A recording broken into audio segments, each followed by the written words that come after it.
This king alone, in his own body, will be able in due course of time to maintain all living entities and keep them in a pleasant condition by manifesting himself as different demigods to perform various departmental activities. Thus he will maintain the upper planetary system by inducing the populace to perform Vedic sacrifices. In due course of time, he will also maintain this earthly planet by discharging proper rainfall.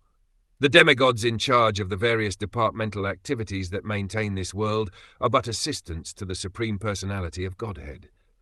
When an incarnation of Godhead descends on this planet, demigods like the Sun God, the Moon God, or the King of Heaven, Indra, all join him. Consequently, the incarnation of Godhead is able to act for the departmental demigods to keep the planetary systems in order.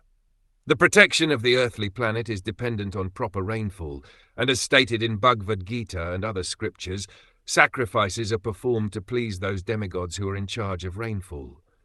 All living bodies subsist on food grains which are produced from rains. Rains are produced by performance of yajna, and yajna is born of prescribed duties. Thus the proper execution of yajna sacrifice is required. As indicated herein, King Prithu alone would induce all the citizens to engage in such sacrificial activities so that there would not be scarcity or distress. In Kali Yuga, however, in the so-called secular state, the executive branch of government is in the charge of so-called kings and presidents who are all fools and rascals, ignorant of the intricacies of nature's causes and ignorant of the principles of sacrifice. Such rascals simply make various plans, which always fail, and the people subsequently suffer disturbances.